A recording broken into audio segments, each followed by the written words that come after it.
What if the history of God as you know it is not the real beginning? What if, long before Yahweh was ever whispered on desert winds, the heavens were already filled with gods, whose faces looked nothing like the ones painted in European cathedrals? Imagine, for a moment, a time before the Bible, before temples of stone, before priests declared what was holy and what was heresy. In that vast forgotten age, humanity looked up to the skies and saw the cosmos ruled by deities with black skin, radiant eyes, and features carved from the heart of Africa itself.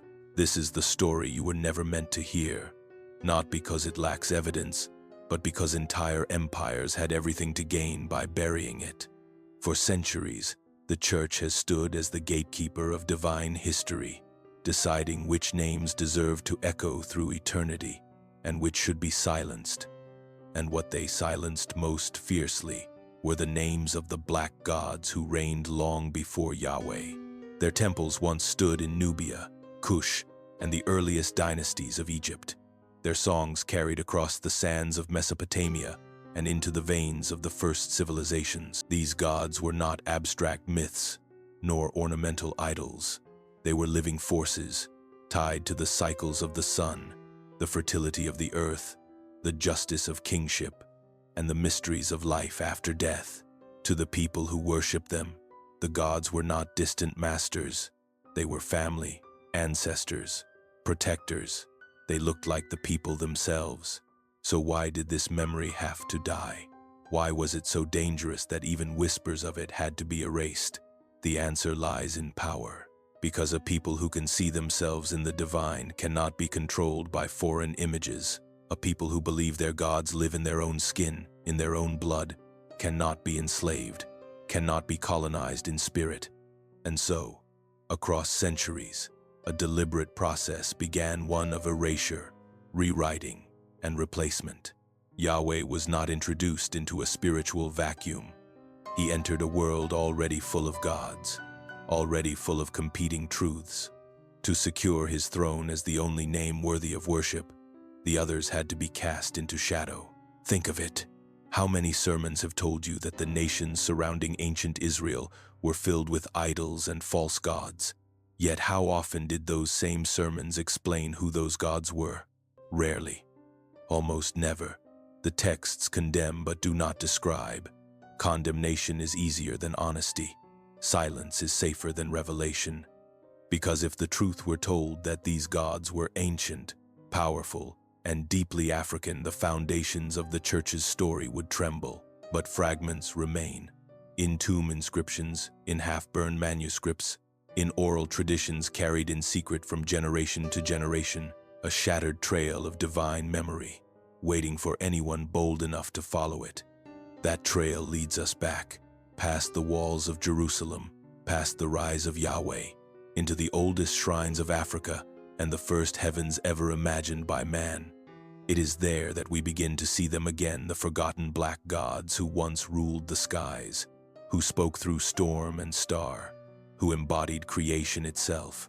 And if their names still echo faintly through the cracks of biblical text, then perhaps the erasure was never complete. Perhaps their power never truly died. The question is, who were they? When you open the Bible, the story seems simple. Yahweh appears as the eternal beginning, the only true God, the jealous ruler who commands exclusive devotion. But hidden between the lines, in fragments often overlooked, are faint traces of older deities. Traces so delicate that most readers never see them, yet so persistent that no amount of rewriting could erase them completely. These shadows beneath the scriptures are the fingerprints of the black gods who came before. Consider the very land where the Hebrew people first emerged. Canaan, a crossroads of cultures, was not an empty spiritual landscape waiting for a single god to claim it. It was already thick with worship gods of fertility, gods of storms, gods of the sun and moon.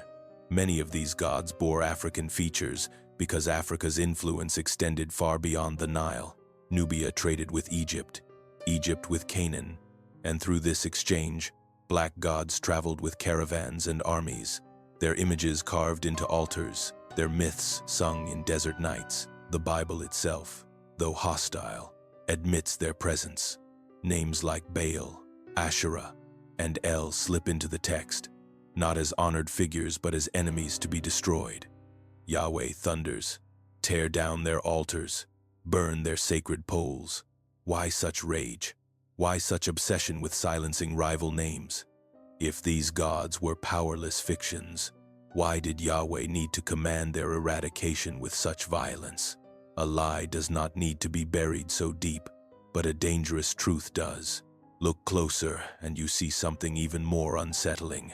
Many of the attributes given to Yahweh mirror those of earlier black gods: the Stormbringer, the Sun Lord, the Creator through word and breath. All of these roles existed in Africa long before the Hebrews arrived. Ptah of Memphis created the world with his tongue. Osiris governed life and rebirth, and Amun-Ra was called the Hidden One, eternal and unseen. These titles did not vanish. They were absorbed, repainted, rebranded, until only Yahweh bore them.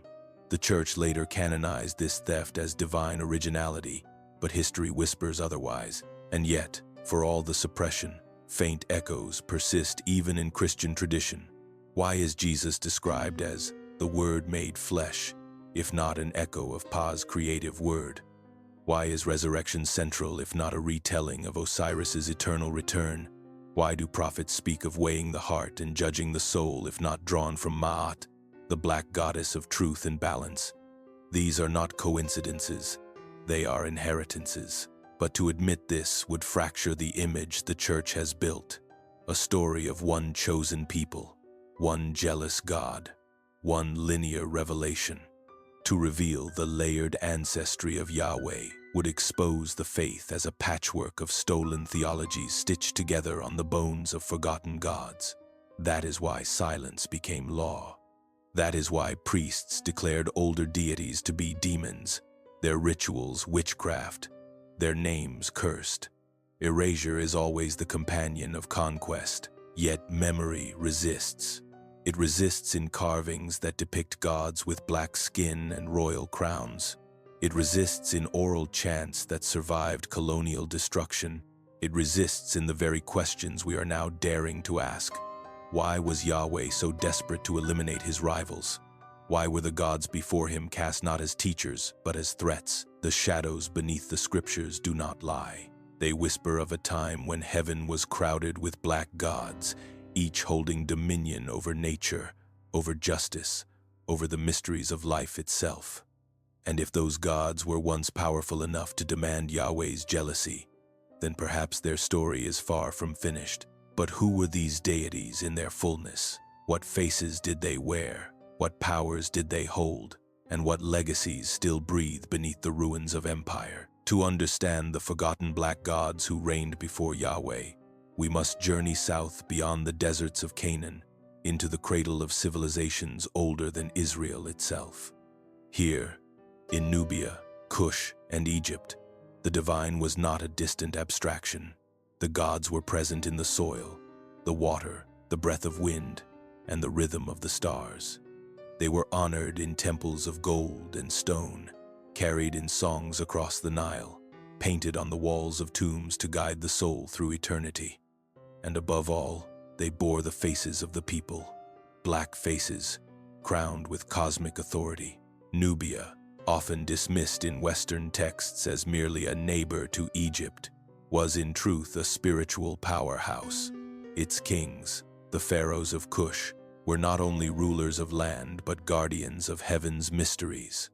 Gods like Aphrodite, the lion-headed warrior deity, embodied the strength of African kingship and the protection of their people. Unlike the cold statues of European cathedrals, these gods pulsed with vitality, fierce and compassionate, rooted in the soil that birthed them. And Egypt, far from being a detached Middle Eastern anomaly as so many textbooks falsely frame it, was an African empire. Its gods prove it. Osiris, lord of life and death, was often depicted with dark green or black skin, signifying fertility and rebirth imagery inseparable from the Nile's rich soil. His sister wife, Isis, the Great Mother, healer, and protector, carried the wisdom of womanhood and the power of divine nurture. Together they told a story of death and resurrection that predated Christianity by millennia, yet later traditions would echo their tale almost word for word. Consider Ptah, the black creator god of Memphis. He spoke the world into existence, forming reality through the vibration of his tongue. Long before the Gospel of John declared, "In the beginning was the Word," Ptah had already spoken creation into being. His legacy was not erased, but quietly absorbed, rebranded as though it had never belonged to him. Then there was Amun-Ra, the Hidden One, supreme ruler of the cosmos, unseeable yet omnipresent, father of gods and men alike. His temples were vast solar sanctuaries where priests declared his oneness, his invisibility, his boundless power. Do these descriptions sound familiar? They should. They are the very titles later attributed to Yahweh, centuries after Amun's cult had flourished. Yahweh did not appear out of nowhere. He arrived in a world already saturated with divine archetypes, many of them carved from the African imagination. The further we look, the clearer the picture becomes. These black gods were not primitive idols, as later scribes claimed. They represented cosmic principles. Ma'at, the goddess of balance and truth, whose feather weighed the soul. Anubis, jackal, headed guardian of the dead, guiding spirits into eternity. Hathor, goddess of joy, beauty, and the sacred feminine. Together they wove a complete spiritual universe, a theology so rich that even conquest could not fully extinguish it. So why were these names, these faces, stripped from the record? Why did later priests insist that to remember them was to commit sin? Because they posed a threat not only to Yahweh's exclusivity, but to the authority of those who wielded his name. A man who knows his ancestors walked with gods that look like him cannot be enslaved in mind. A woman who sees her reflection in the great goddess cannot be told she is less divine. Erasure was not just about religion, it was about control. And yet, the walls of ancient temples still whisper. The tombs of Nubian kings still carry their gods into the afterlife. Even the Bible itself, unintentionally, leaves room for these shadows. Every command to destroy the idols is proof that they once stood tall, powerful enough to demand Yahweh's fury. These were not side characters in the story of human spirituality. They were the original rulers of the heavens, the prototypes of divine kingship, the architects of the spiritual order. Long before Yahweh demanded obedience, these gods were already shaping the cosmos. But what happened when Yahweh rose? How did his name begin to eclipse theirs? The answer is not only political but deeply spiritual. A collision of worlds where conquest disguised itself as revelation. Yahweh did not rise in isolation. He emerged into a world already crowded with gods, many of them black deities whose temples had stood for centuries. And when these worlds collided, the outcome was not coexistence but conquest. To understand how Yahweh became the one true God, we must look at how his story was built, not through revelation alone, but through the systematic overthrow of the gods who came before. The Old Testament is laced with the evidence of this collision. Again and again, Yahweh orders his followers to destroy altars, burn sacred groves, and slaughter those who worship other gods. These commands are not abstract. They are direct assaults on living traditions. When the prophets rail against Baal, Asherah, and Moloch, they are speaking of real deities venerated in the region, gods with deep roots in African and Afro-Asiatic cultures, gods that had once ruled the heavens of entire civilizations. The Bible does not describe them because description is dangerous. To describe is to acknowledge, and to acknowledge is to legitimize. Better, then, to demonize. But the irony is unmistakable. Many of the powers Yahweh claimed as his own were already the domains of those very gods he condemned. Yahweh became the stormbringer, but Baal had ruled storms for centuries. Yahweh declared himself creator, but Ptah had spoken the world into being long before. Yahweh promised resurrection, but Osiris had already embodied life after death. This is not invention. It is absorption, a slow assimilation where one god swallows the attributes of others, leaving only ashes of their names behind. Why did this matter so much? Because theology was never just about heaven. It was about earth. If the Hebrews were to establish themselves as a chosen people, they needed their God to be supreme. Every rival deity was not only a spiritual threat, but a political obstacle. As long as neighboring peoples looked to their own gods, black gods of Egypt, Nubia, and Canaan, Israel's claim to divine destiny remained fragile.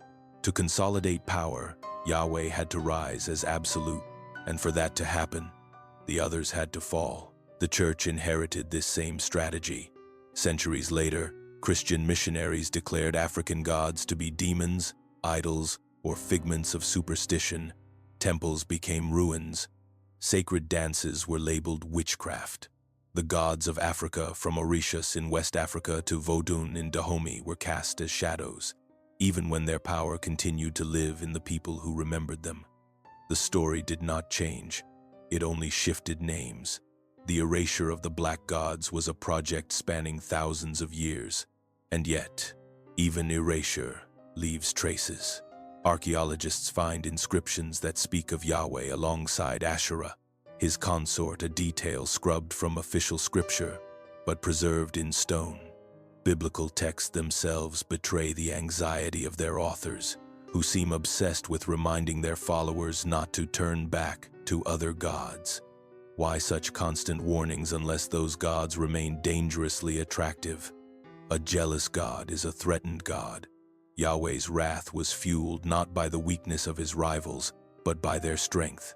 So when you hear the phrase, "the one true God," remember that it was never a peaceful proclamation.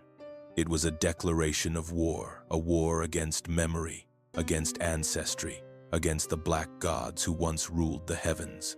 Their names were buried, their images shattered, their worship outlawed. But power cannot be erased so easily.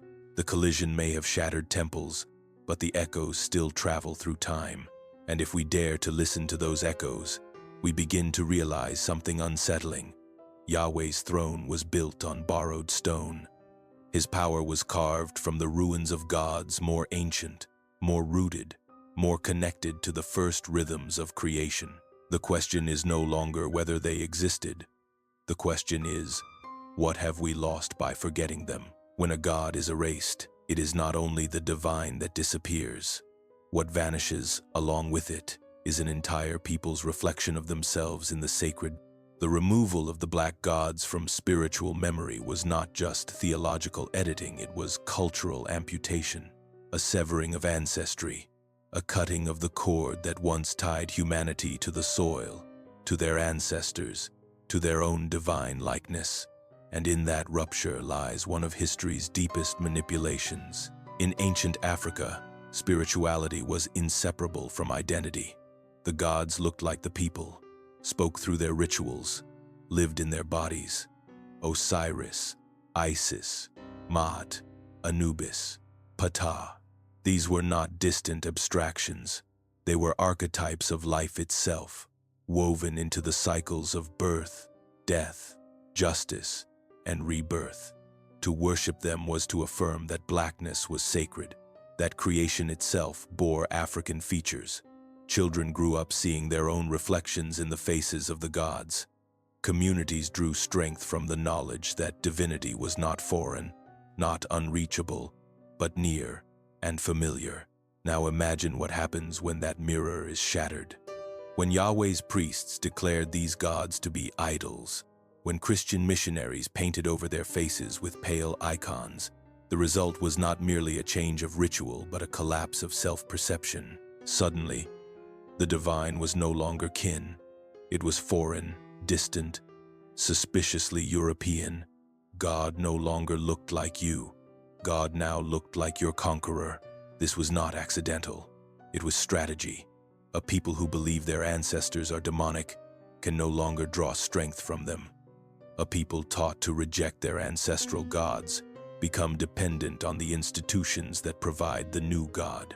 Spiritual autonomy is broken, replaced by obedience. Erasing the black gods was about more than theology. It was about control, and the effect lingers even today. How many generations of African children have grown up seeing a white Jesus, a pale Mary, angels with golden hair?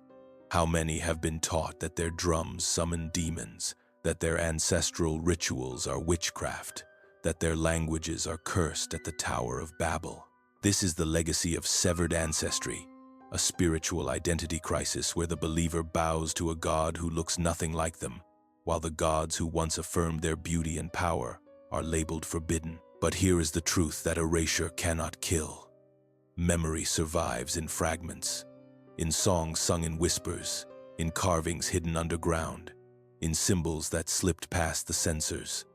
The Orishas, the Vodun, the Enkises, all carry the same heartbeat as the older pantheons of Nubia and Egypt. They are survival, resistance, continuity.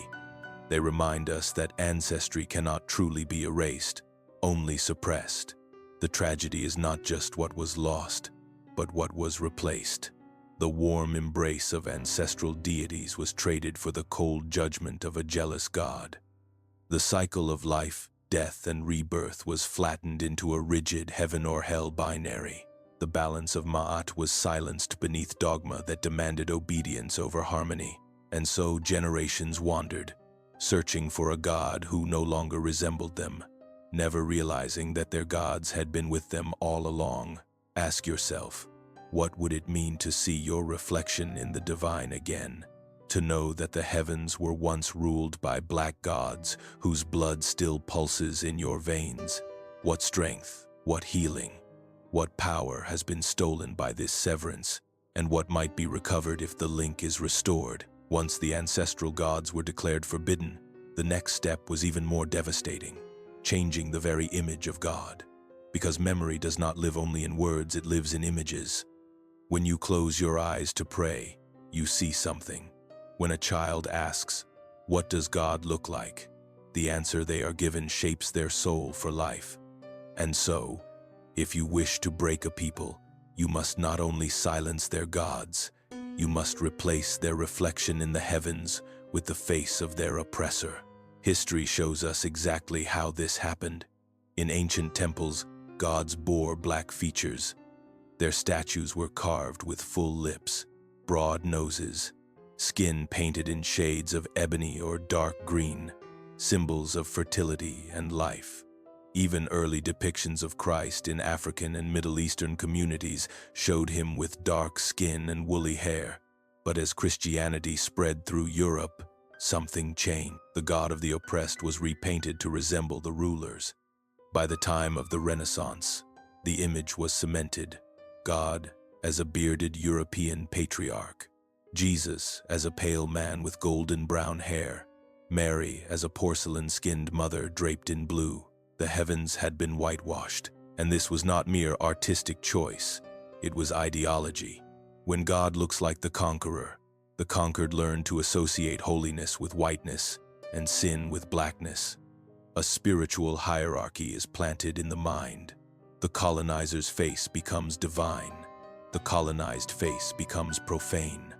What was once sacred dark skin, curled hair, African features now bore the weight of suspicion and shame. This is not theology. This is colonization of the soul. Think of the impact. A black child kneels in prayer and sees no reflection of themselves in stained glass or painted altars. Instead, they see a God who looks like the one who enslaved their ancestors. They are taught that their traditions are pagan, their dances demonic, their very appearance distant from divinity. This is not just erasure. It is replacement, a psychological conquest that ensures obedience long after chains are gone. But here is the secret the church could never fully erase. The Bible itself never describes God's face. There is no passage declaring Jesus to be pale-skinned with blue eyes. Those images were inventions, choices, deliberate edits to the imagination of the masses. And why? Because power is easier to maintain when God looks like you and not like those you rule. Yet cracks remain in the whitewashed walls. Ethiopian Christianity, one of the world's oldest, still depicts Christ with dark skin. Nubian art shows angels with African features. Across the diaspora, Black artists continue to reclaim the image of the divine, painting God and saints as they truly might have looked. The memory of a Black divinity persists, fighting its way back through centuries of distortion. The whitewashing of God was never only about paint or marble. It was about identity, because if God can be made white, then whiteness itself becomes holy. And if whiteness is holy, then blackness is cast as the opposite, unholy, dangerous, sinful. This is the silent message absorbed generation after generation. This is how spiritual racism was embedded into worship, prayer, and imagination. But imagine the reversal. Imagine looking into the heavens and seeing a God who mirrors your own face. Imagine teaching children that divinity carries their skin, their eyes, their blood. Imagine undoing centuries of colonized imagery and restoring the ancestral truth that before Yahweh, before Europe, before erasure, the gods of heaven wore black faces. If whitewashing reshaped the sacred image, then it was only one part of a larger strategy. Because alongside changing how God looked, the church also changed what God demanded, turning spirituality from a living rhythm into rigid obedience. To erase a God is not enough. You must also erase the ways people connect to that God. In ancient Africa, spirituality was not confined to temples or scriptures. It was alive in movement, in music, in the rhythm of drums that echoed the heartbeat of the earth. The sacred was danced, sung, breathed, and touched. Every ritual was a reminder that the divine was here, now, pulsing through body and nature. The drum was not an instrument. It was a portal. Each beat aligned human breath with cosmic rhythm. When ancestors were invoked, it was through the circle, people dancing, clapping, moving in unison with the gods. To sing was to pray. To sweat was to consecrate. To touch the soil barefoot was to stand in direct communion with creation. For the peoples of Nubia, Kush, and later West Africa, the sacred could not be separated from daily life. It was not confined to sermons or pews. It lived in the river, in the crops, in childbirth, in funerals. Spirituality was an unbroken flow. So why did the church fear it so much? Because a people who dance with their gods cannot be made to kneel to foreign masters. A people whose bodies are holy cannot be taught shame. A people whose ancestors walk beside them cannot be convinced that salvation comes only through priests. And so, the rituals were demonized. Missionaries called the drum the voice of demons. They declared dances to be pagan orgies. They burned masks and fetishes, banned ceremonies, outlawed gatherings. Even in the Americas, enslaved Africans were forbidden to drum because the colonizers knew what the church did. The drum was power. It bound communities together. It carried memory. It kept the gods alive. Instead, silence was imposed. In place of dance came stillness on wooden benches. In place of drum beats came European organs and choirs, cold harmonies stripped of earth's pulse. In place of sacred possession by the gods came rigid obedience to priests. The body was no longer a temple. It was a threat.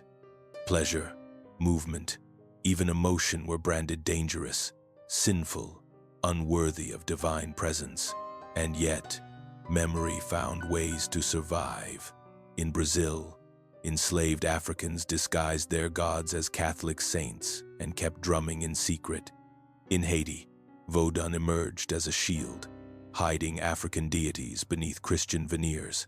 In the American South, spirituals carried the same call and response rhythms of ancestral worship, cloaked in biblical language.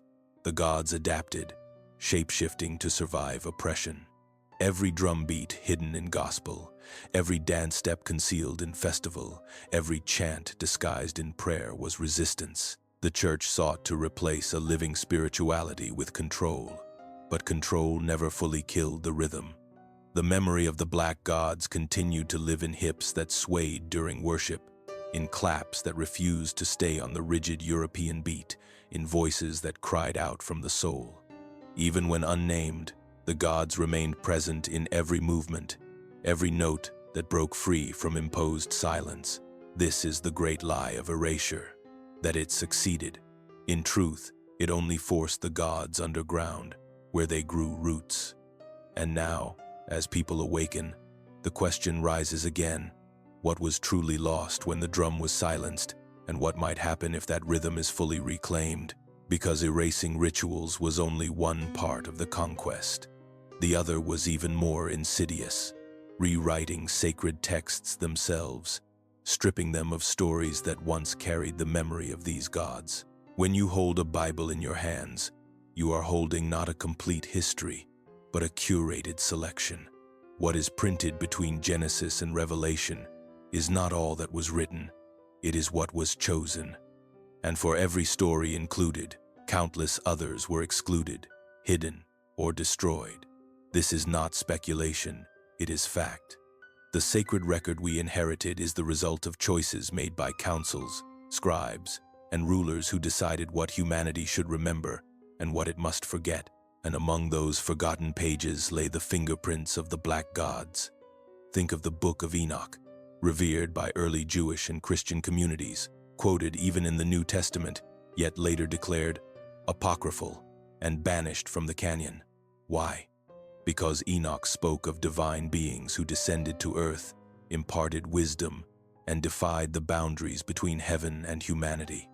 He described heavenly structures, cosmic order, and secrets too disruptive for those who sought a tidy, centralized theology. To admit such complexity was to admit that Yahweh was not the only force ruling the cosmos. Or consider the Gospel of Thomas, where Jesus himself is quoted as saying, "The kingdom of God is within you," a message of direct access to the divine, with no priest, no church, no hierarchy required.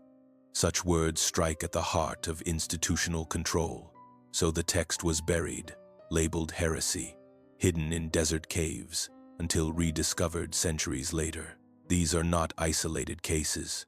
Dozens of Gospels, epistles, and revelations once circulated, many of them presenting a vision of spirituality more expansive, more diverse, and more closely tied to ancient traditions, including African ones. The Church Fathers who selected the canon did not deny their existence. They silenced them, because to include them would fracture the neat story of one God, one Savior, one path. But the silences go even deeper. Scholars have found inscriptions in Canaan suggesting Yahweh was once worshipped alongside a consort, Asherah, a goddess of fertility and creation. Fragments of papyrus hint at stories where divine figures were not exclusively male, not exclusively Hebrew, not exclusively singular. Whole dimensions of spiritual memory vanished under the label of idolatry. In truth, these were the echoes of a divine plurality, a memory of the black gods and goddesses that had once ruled heaven's courts. Imagine what those erased books might have revealed. Imagine if every child in Sunday school learned not of one stern, jealous deity, but of a tapestry of divine beings, mothers, fathers, creators, judges, guides, many of them with African features. Imagine if the balance of Ma'at, the resurrection of Osiris, the creative word of Ptah had been preserved alongside the teachings of Christ. The spiritual landscape of the world would be unrecognizable. But power does not flourish in plurality. It thrives in singularity. A single God, a single book, a single authority. And so the vanished texts became casualties of control. Yet their memory lingers in whispers in Nag Hammadi manuscripts, in Ethiopian scrolls, in oral traditions that never bowed fully to suppression. The Bible we know is as much about absence as presence. Every missing book is a scar. Every lost gospel a reminder of what the church feared most, a truth too expansive, too diverse, too close to the ancestral gods it sought to erase. And once you recognize the gaps, you cannot help but ask, if these texts were hidden, what else was rewritten? What other stories were altered so thoroughly that we no longer recognize their original shape? If the erased texts reveal what was hidden, the surviving texts reveal something just as unsettling: what was rewritten. Because the Bible is not merely a record of unique revelations, it is also a tapestry stitched together from older myths, many of them lifted directly from the spiritual traditions of Africa and the ancient Near East. And when we trace these threads back, we find the black god standing at their origins. Take the story of the flood. In Genesis, Yahweh destroys humanity with waters, sparing only Noah and his family. But long before this tale was written, flood myths circulated across Mesopotamia and Egypt. In the Epic of Gilgamesh, the gods send a flood to cleanse the earth, warning a chosen man to build a boat and preserve life. In Egypt, myths of destruction by divine waters were tied to the cycles of the Nile and the judgment of Ra. The biblical flood is not an isolated miracle. It is a retelling, a reshaping of stories already told by civilizations that revered black gods. Consider also the theme of divine word. In the Gospel of John, Christ is declared the Word made flesh, the creative voice through which the world was made. Yet, this idea echoes Pa of Memphis, the black creator who spoke reality into being thousands of years earlier. The church presented this as revelation, but it was inheritance and adoption of African cosmology, stripped of its original name. Then there is resurrection.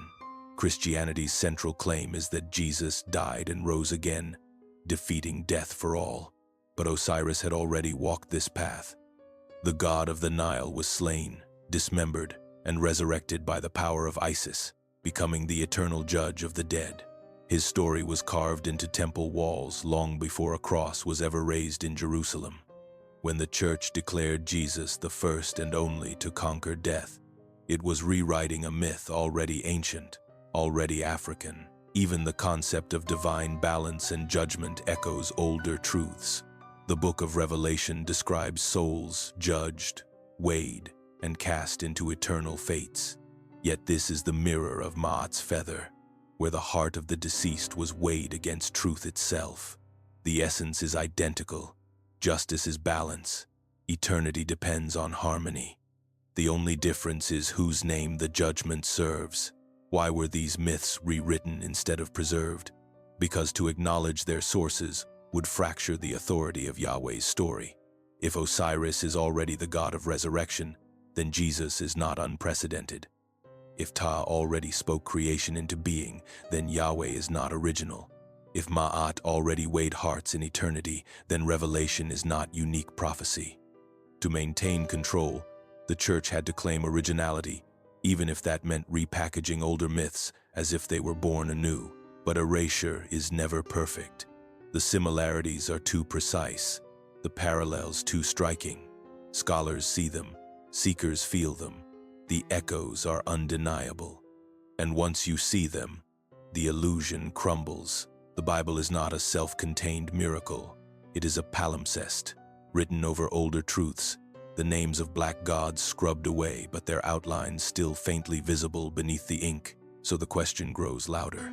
If so many of the Bible's cornerstones are borrowed, what does that mean for the image of Yahweh himself? Is he a God of revelation, or a composite stitched together from the fragments of those who came before? The image of Yahweh handed down through centuries is of an eternal, all-powerful, self-existent being. He is said to have no origin, no rival, no equal.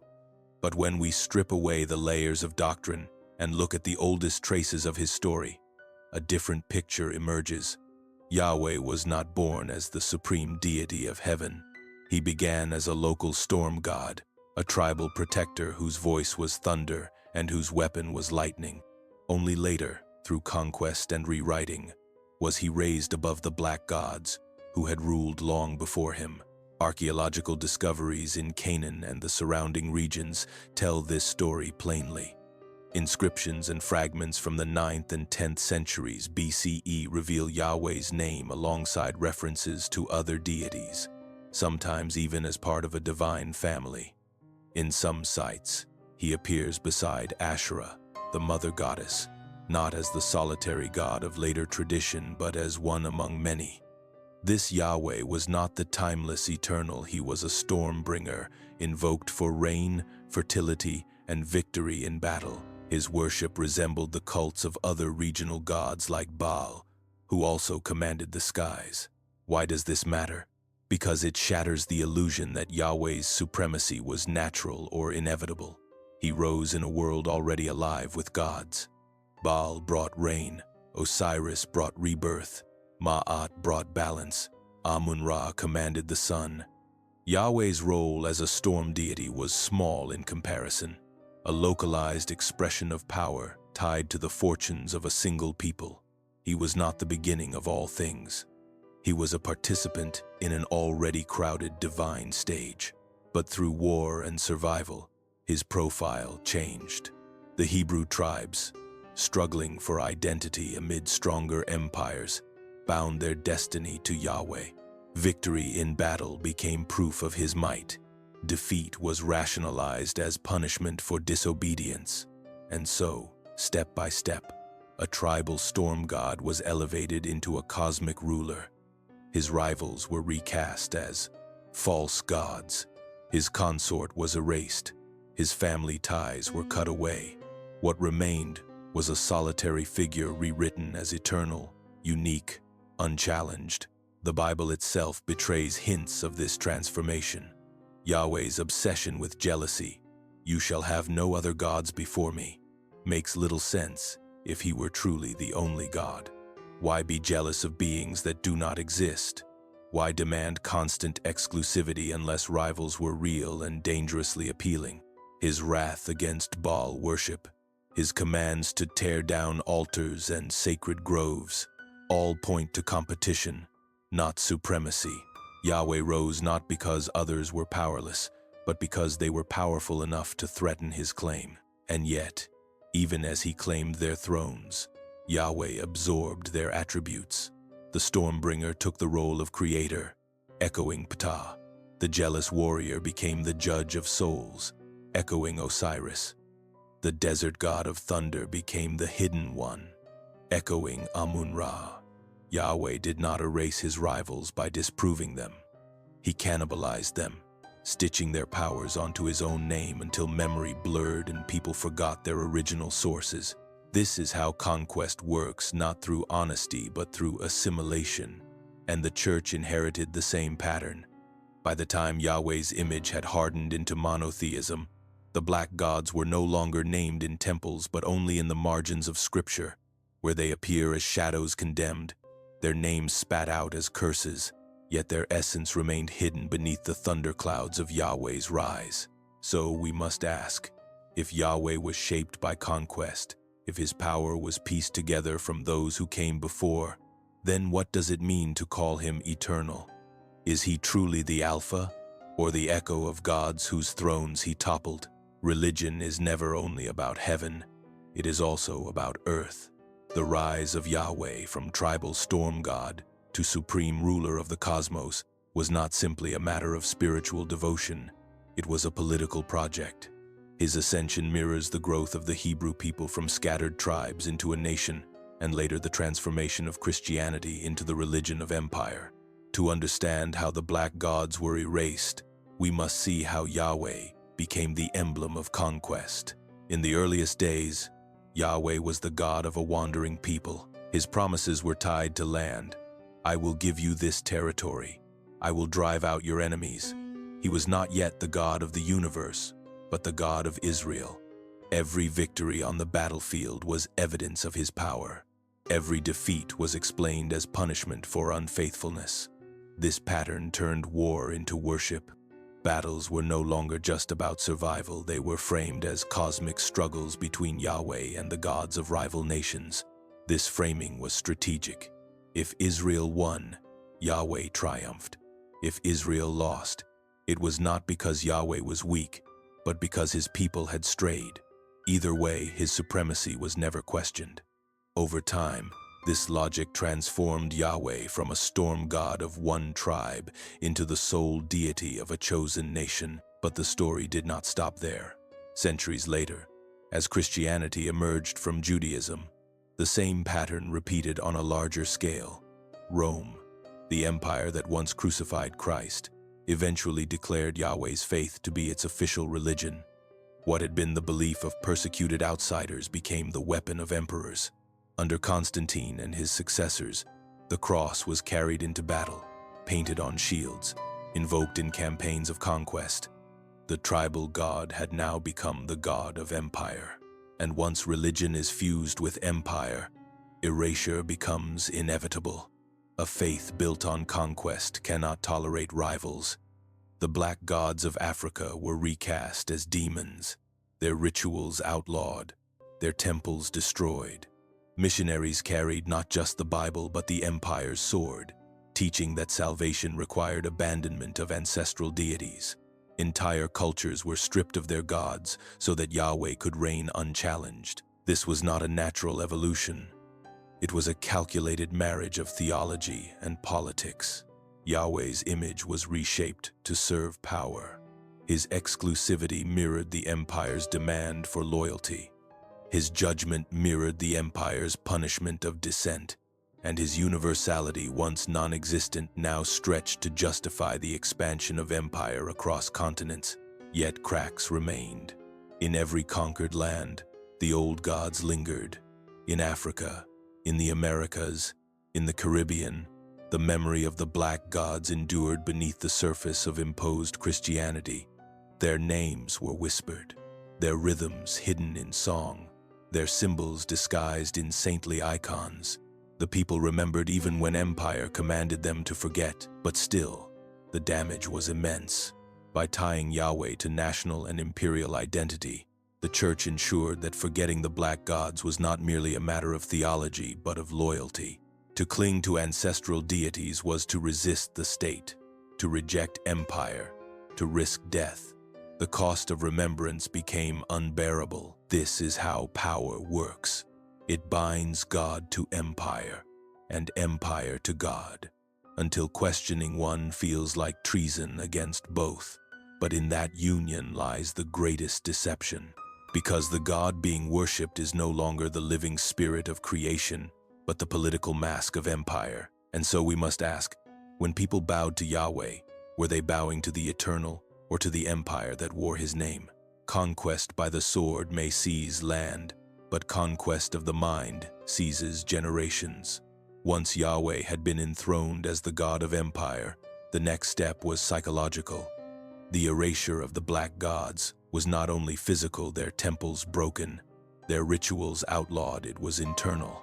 The true battlefield became the soul, and the weapons were fear, guilt, and dependence.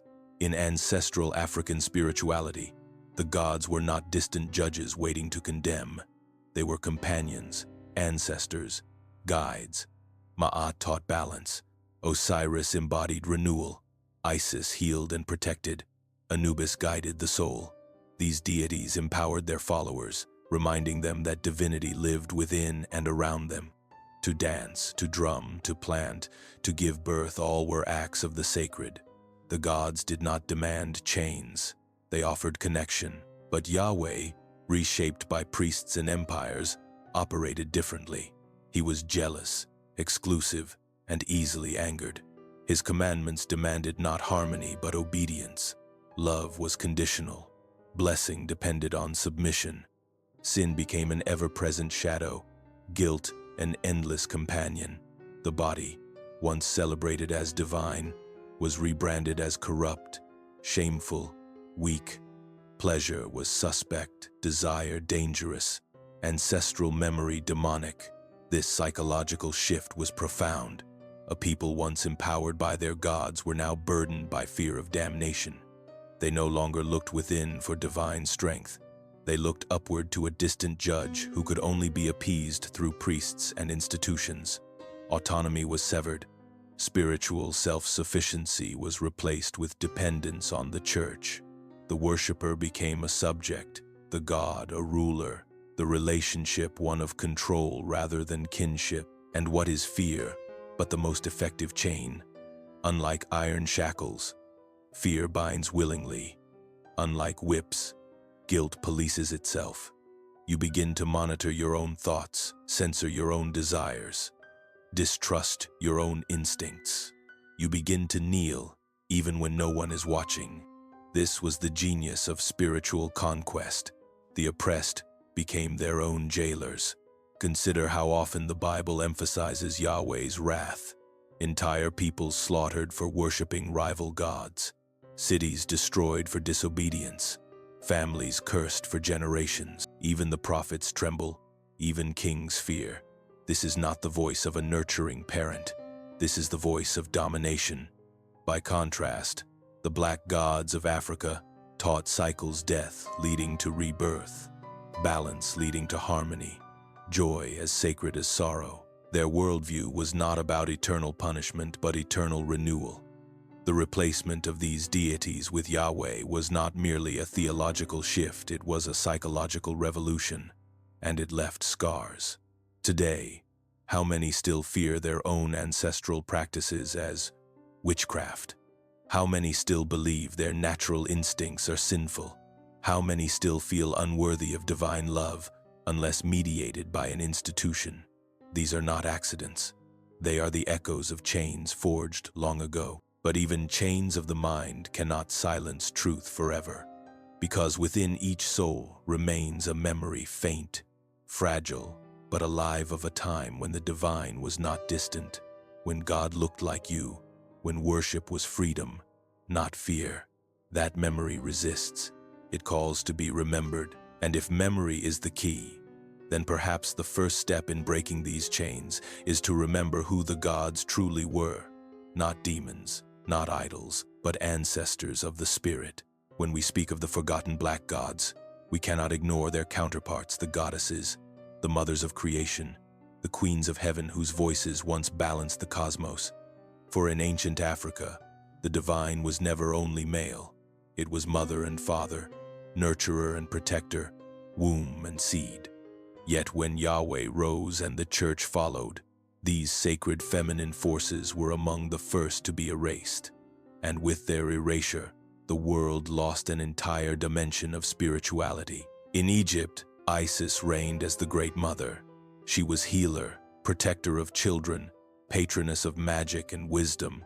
To her followers, she was not only the wife of Osiris, but the embodiment of divine motherhood itself, a goddess who raised her son Horus after Osiris's death, whose love overcame even the silence of the grave. Her cult stretched far beyond the Nile, reaching into Greece, Rome, and Africa's heartlands.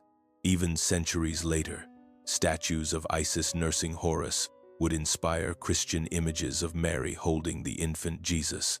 The resemblance is not coincidence, it is inheritance. There was Ma'at, the black goddess of truth, justice, and cosmic balance. She was not a deity of whims, but a principle woven into the universe itself. With her feather, every soul was weighed. With her presence, kings ruled justly. She taught that harmony was the highest law, a teaching echoed faintly in later scriptures but stripped of her name. There was Hathor, goddess of joy, fertility, and love, often depicted as a woman with the horns of a cow cradling the solar disk. She was the Golden One, the mother of music and dance, the sacred feminine energy that celebrated life itself. To worship her was to affirm that joy and beauty were not luxuries but sacred gifts. And beyond Egypt, in Canaan and surrounding lands, goddesses like Asherah and Astarte held sway. Asherah, known as the Queen of Heaven, was once worshipped alongside Yahweh himself. Archaeologists have uncovered inscriptions invoking Yahweh and his Asherah, revealing that even in Israel's earliest history, the divine was understood in partnership, not in isolation.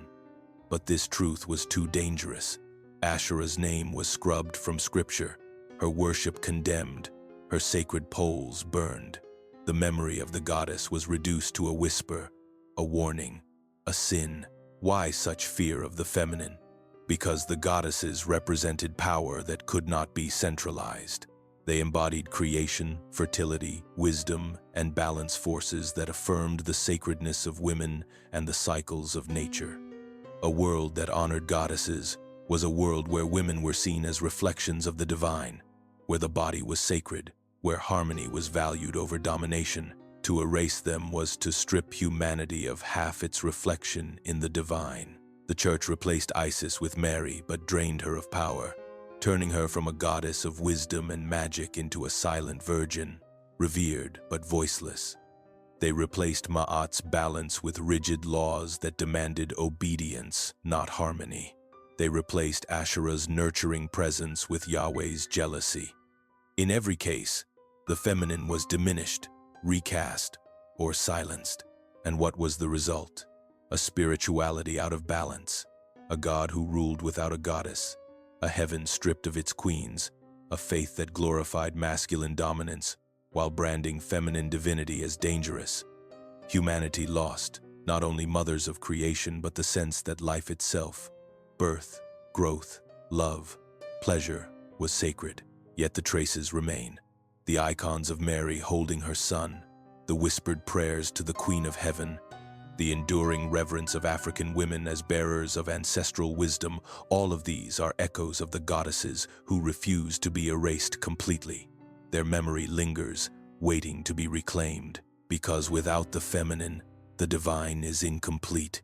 And until the erased queens of heaven are remembered, the story of the black gods before Yahweh will never be whole. When force alone could not erase the memory of the black gods, the church turned to a darker strategy: demonization.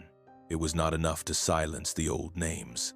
They had to be vilified, recast as enemies of God, associated with fear and evil. And so, deities who once brought healing, balance, and creation were twisted into devils, their rituals branded witchcraft, their symbols labeled curses. What had once been sacred was deliberately rebranded as sinful. This strategy is written into the very pages of Scripture. In the Old Testament, the gods of neighboring nations are called abominations. Worship of Asherah is condemned as prostitution, worship of Baal as idolatry, worship of Moloch as monstrous.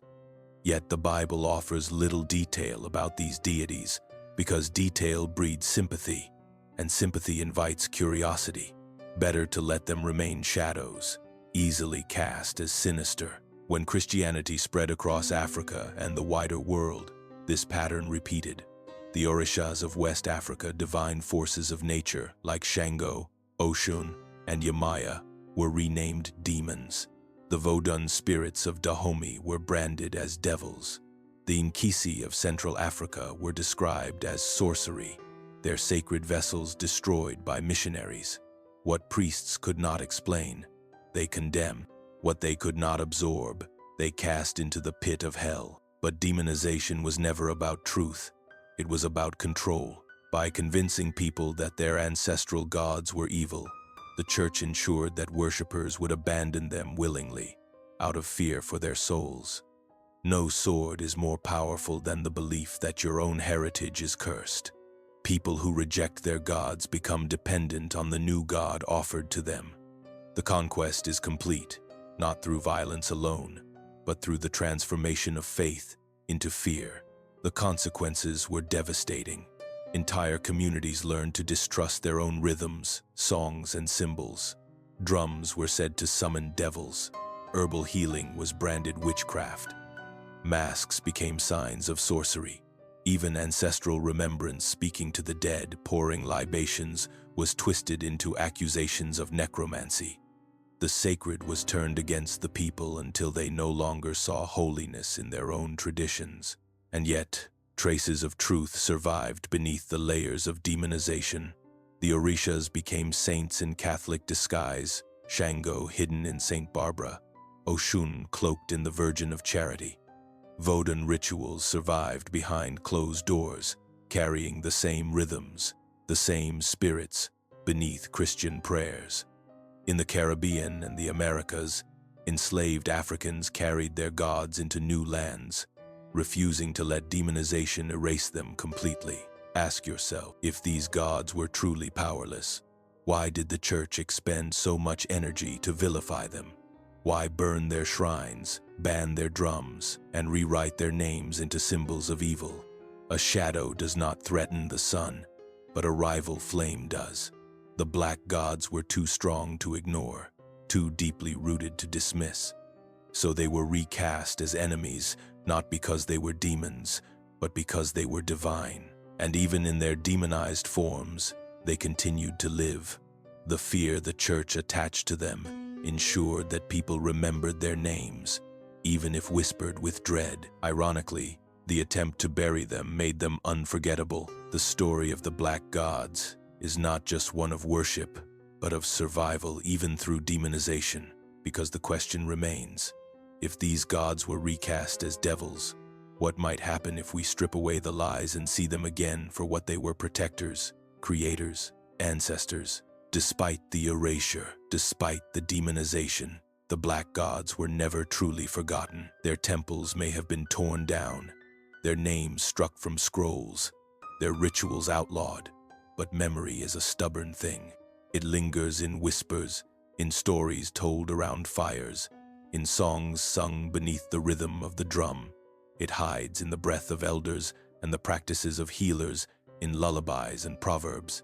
Even when the church thought it had silenced them, the gods spoke through the voices of their descendants. Oral tradition was the first line of resistance.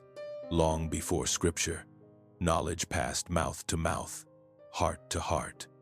A grandmother teaching her granddaughter to pour water for the ancestors, a father whispering the names of the Orishas as he tucked his children to bed, a village storyteller weaving the myths of Osiris, Isis, and Ma'at into tales that disguised themselves as parables. This was how survival worked, by embedding divine memory into the ordinary, by folding the sacred into the daily. Even when priests forbade it, people remembered. In West Africa, drumming ceremonies disguised themselves as festivals but invoked Shango, Oshun, and Yemaya.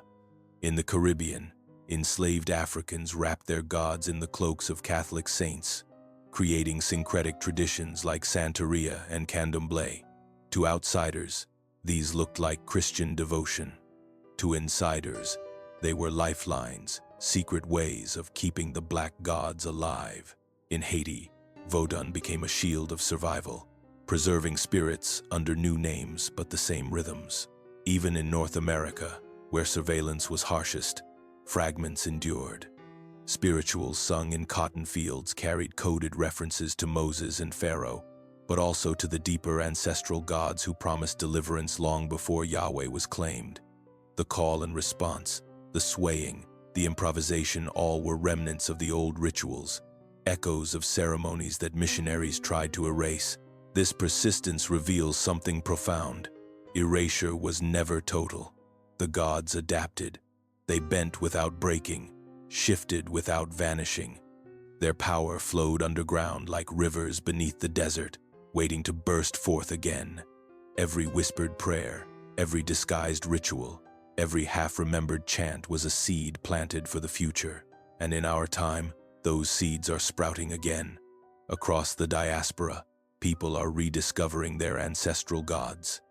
They are calling on Oshun for healing, invoking Ma'at for justice, pouring libations for the ancestors, reclaiming Isis, Osiris, and Amun-Ra as part of their heritage. What was once hidden is now being spoken aloud again. The silence imposed by the church is cracking. The whispers are becoming voices. But memory is not just about ritual. It is about identity. To remember the black gods is to remember that divinity once looked like you, that your ancestors were not lost souls but keepers of cosmic order. To remember is to undo centuries of shame, to heal the wound left by erasure. So the question becomes, what happens when the whispers become shouts, when the descendants of those whose gods were erased finally reclaim them in full? Such a return would not only rewrite history, it would transform spirituality itself. Because the memory of the black gods does more than survive, it demands resurrection. For centuries, the church told the world that the black gods were gone forever. Their temples had fallen, their rituals were outlawed, their names demonized. But history has a way of circling back. What was buried does not always remain silent.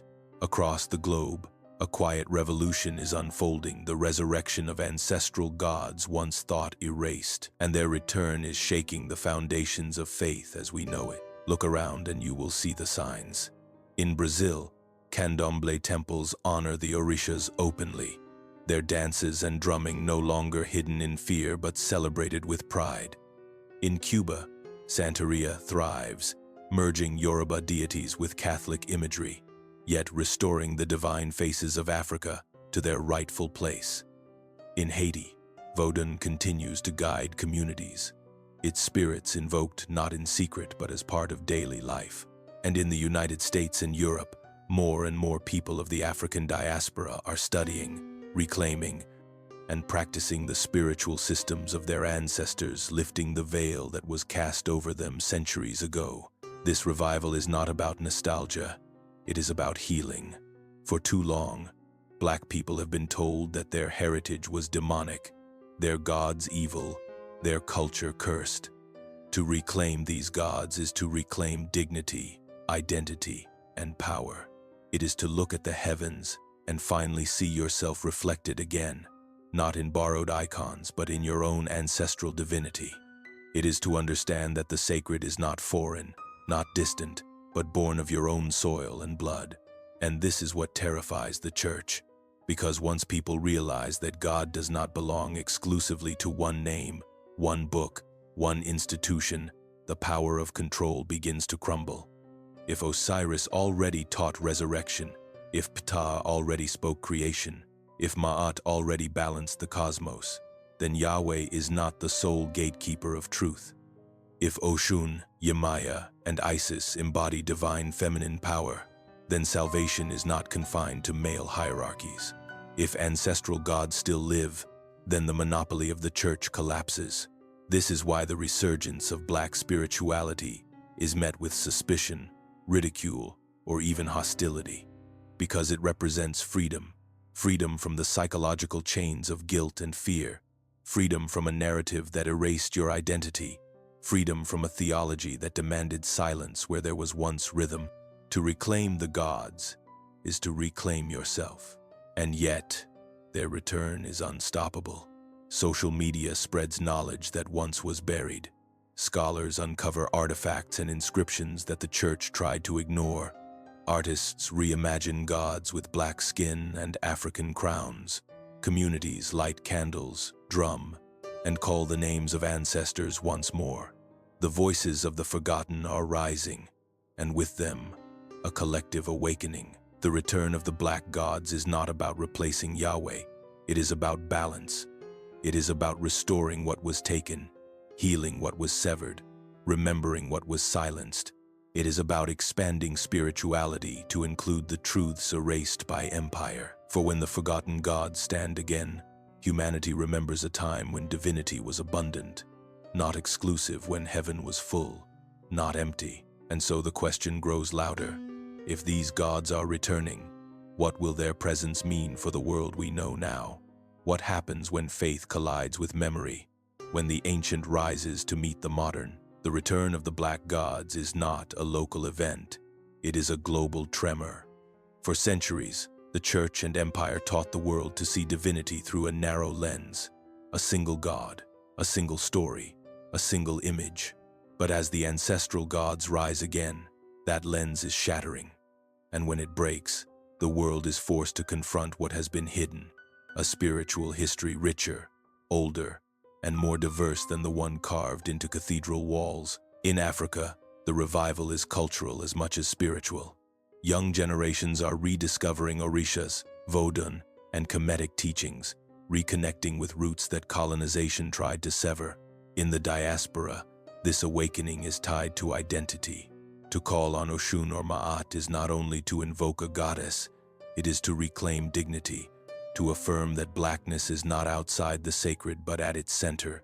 Each ritual, each prayer, each drumbeat is an act of resistance against centuries of erasure. But the implications stretch beyond faith. When people remember that their ancestors worshipped gods of justice, balance, and renewal, it challenges the systems built on their erasure. Colonial narratives begin to collapse. Histories written to glorify conquerors are questioned. Politics rooted in the myth of European superiority are exposed. To acknowledge the black gods is to acknowledge that Africa was not a passive receiver of religion but an origin point of divine imagination. That truth unsettles not only churches but nations. Even in the West, cracks are appearing. Scholars now admit the parallels between Egyptian myths and biblical stories. Artists depict Christ with African features, reimagining the sacred through lenses once dismissed. Movements for racial justice increasingly draw strength from ancestral spirituality, recognizing that the fight for liberation is also a fight for memory. As the gods rise, they bring with them a worldview where life, body, earth, and community are sacred again. And yet, resistance remains. The church warns of false gods, fearing the loss of control. Politicians dismiss indigenous rituals as superstition. Some believers recoil at the thought of multiple deities, unable to imagine a heaven not ruled by one jealous lord. But the tide is turning, because memory, once awakened, is difficult to silence again. The gods erased for millennia are now called by name in every corner of the globe, carried on voices that refuse to bow to fear. What does this mean for the future? Perhaps a world where spirituality is no longer a tool of domination, but a path of empowerment. A world where no child grows up thinking divinity is foreign to their face. A world where humanity rediscovers balance, the feminine with the masculine, nature with spirit, ancestor with descendant. A world that remembers what empire tried to make us forget, that heaven once had many thrones, and many of them were black. The question is no longer whether the black gods existed. The evidence is overwhelming.